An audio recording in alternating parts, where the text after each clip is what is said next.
Wentworth. Deputy Speaker, Australia's natural environment is one of the defining features of our nation. From the koala to the kangaroo, from the wallaby to the wombat, the crocodile to the cassowary, Australia is home to amazing animals, unique plants and diverse aquatic life. In my own electorate of Wentworth, the annual whale migration is now in full swing, and dolphins are regular visitors to our stunning coastline. And in the last 2 weekends, we've been blessed to have seals at Bondi and Bronte beaches, a wonderful reminder of the connection of our community to the natural environment. But against this backdrop of beauty, nature is in crisis. The 2021 State of the Environment report pulled back the curtain on the devastating damage that is being done to our environment. We have the highest rate of deforestation in the developed world. We have the highest rate of mammal extinction of any country, and we're doing irreparable damage to the Great Barrier Reef. And things are getting worse. More than 2,200 species and ecological communities are currently listed as threatened in Australia, and 10% of these have been added since the beginning of 2021.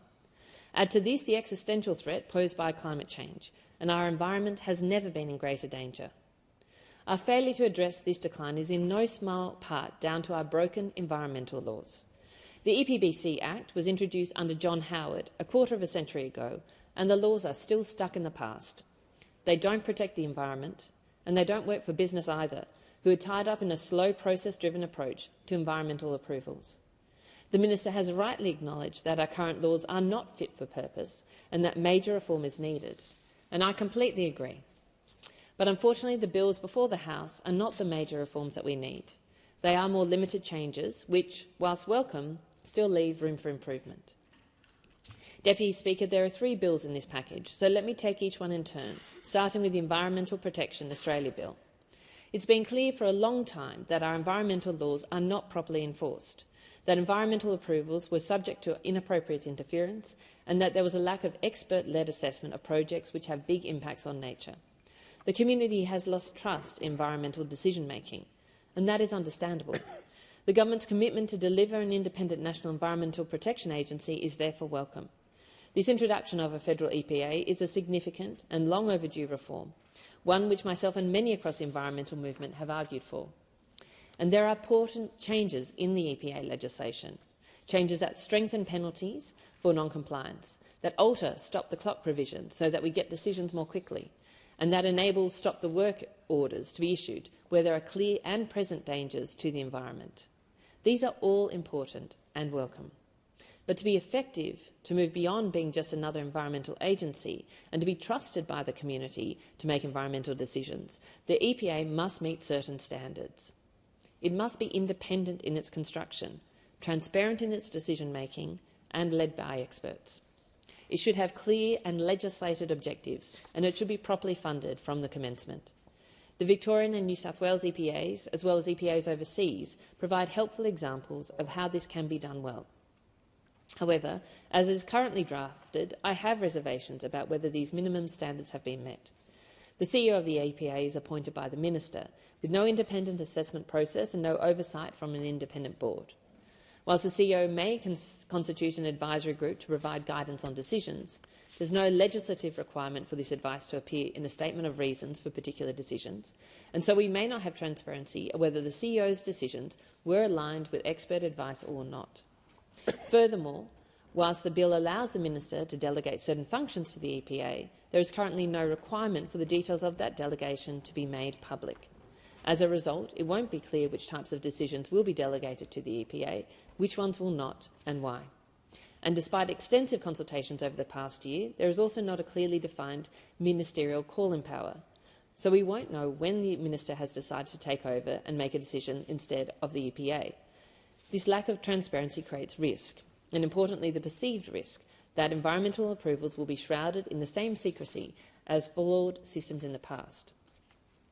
Thankfully, there are simple fixes to the problem, requiring minor but meaningful changes to the legislation.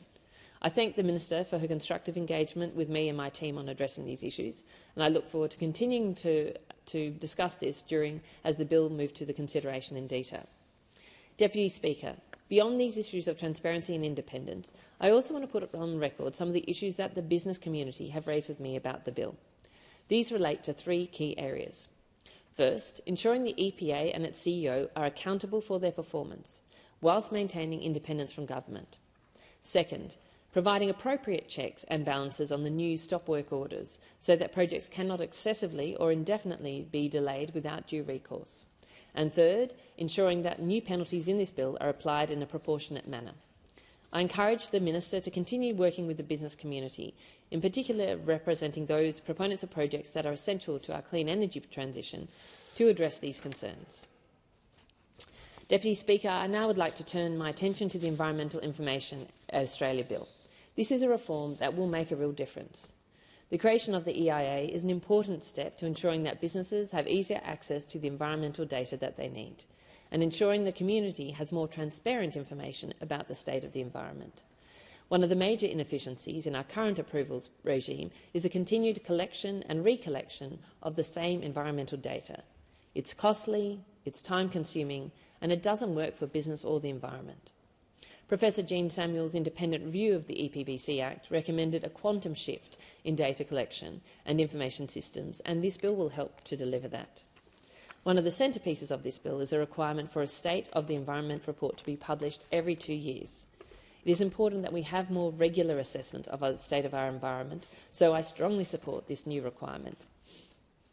But for the State of the Environment report to do anything more than be a chart of continued decline of nature in Australia, we need real reform of our environmental laws. And if these laws are broken, no amount of data will fix them. Deputy Speaker, this brings to me the disappointing aspect of the legislation before the House today, which is the narrowness of its scope.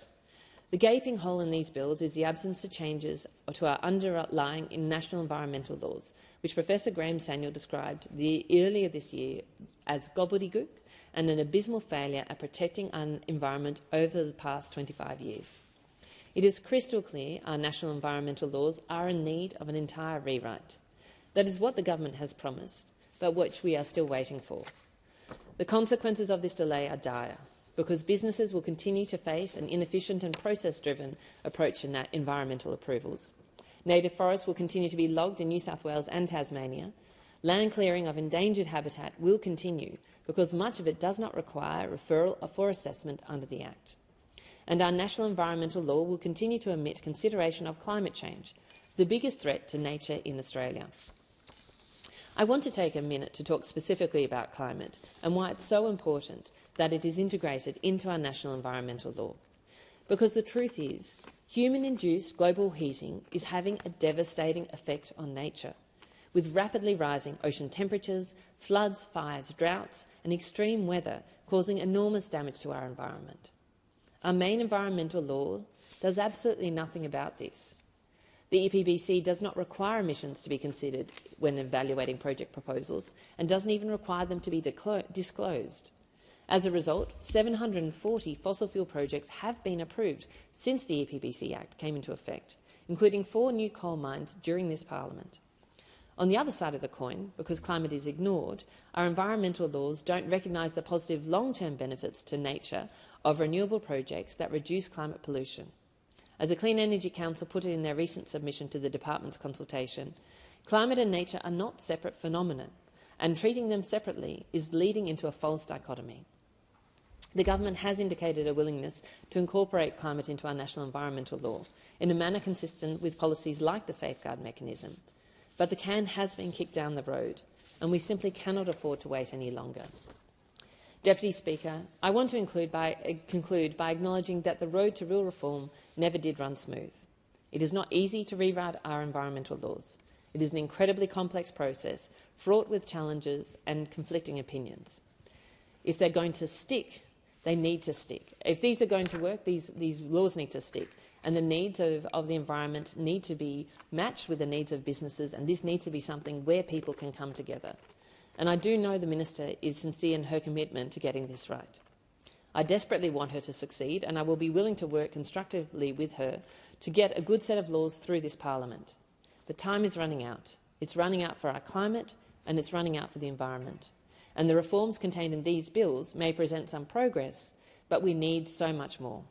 And so I urge the Minister to work with the crossbench in this House and in the other place to strengthen this important legislation.